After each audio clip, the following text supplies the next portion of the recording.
অর্ডারগুলো আছে যাতে কেউ না আসতে পারে, সেই ব্যবস্থা আমরা করেছি। এই মুহূর্তে আমরা কাউকে অ্যালাউ করি। কূটনৈতিক শৈত্যপ্রবাহে শীতল বাংলাদেশ ভারত সম্পর্ক।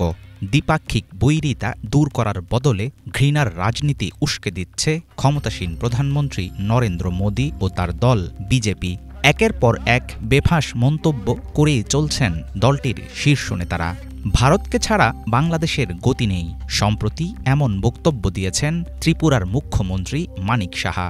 কখনো ওই পোকা, কখনো বঙ্গোপসাগরে নিক্ষেপ করার হুমকি, আবার কখনো উল্টো করে ঝুলিয়ে শায়েস্তা করার শাসানি।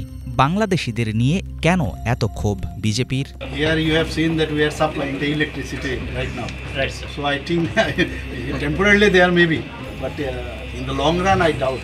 গত ২৭ সেপ্টেম্বর শুক্রবার বিশ্ব পর্যটন দিবস উপলক্ষে ত্রিপুরার আগরতলায় আয়োজন করা হয় এক রাষ্ট্রীয় অনুষ্ঠান। সেখানে বাংলাদেশ নিয়ে রাজ্যটির মুখ্যমন্ত্রী মানিক সাহার মন্তব্যের খবর প্রকাশ করে ভারতীয় সংবাদ মাধ্যম দ্য টেলিগ্রাফ। সেখানে দেখা যায় বাংলাদেশের স্বাধীনতা সংগ্রামে ভারতের অবদান মনে রাখার কথা স্মরণ করিয়ে দিচ্ছেন বিজেপি নেতা। বাংলাদেশ নিয়ে কথা বলে কোনো লাভ নেই। আমরা ভেবেছিলাম দ্রুতই শুরু হবে বাংলাদেশ ভারত ফ্লাইট, কিন্তু সেখানকার বর্তমান পরিস্থিতি একসময় না একসময় বিমান যাতায়াত ব্যবস্থা ঠিকই চালু হবে, তবে ভারত ছাড়া বাংলাদেশের অবস্থার উন্নতি হবে না। বাংলাদেশের স্বাধীনতায় আমাদের সেনাবাহিনী যে ত্যাগ স্বীকার করেছে এবং আমাদের জনগণ যে সহায়তা দিয়েছে, সেই সব কিছু তাদের বোঝা উচিত, ভুলে গেলে চলবে না।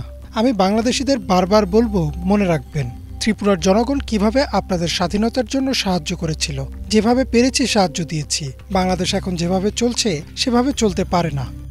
বিগত ৩ দশকের আওয়ামী লীগ শাসনামলে বাংলাদেশ নিয়ে ভারতের জনপ্রতিনিধিদের এমন কুকথার কোনো জোরালো প্রতিবাদ করেনি তৎকালীন হাসিনা সরকার, যার ফলে ক্রমেই বেড়েছে বেমানান ভাষায় বাংলাদেশকে হেয় করার প্রবণতা। কিন্তু বারবার কেন বাংলাদেশিদের টার্গেট করেন বিজেপি নেতারা?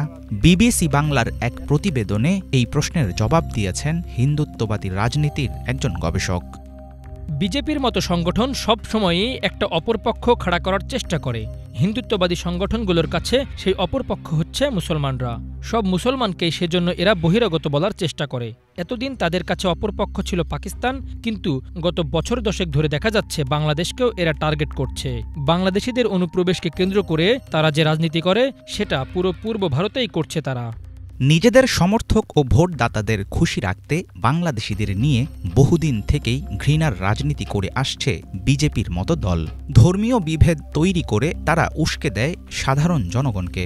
স্বৈরাচারী হাসিনা সরকারের আমলে কোনো প্রতিবাদ না হলেও সম্প্রতি অমিত শাহের এক বক্তব্যের তীব্র প্রতিবাদ জানিয়েছিল বাংলাদেশের অন্তর্বর্তী সরকার।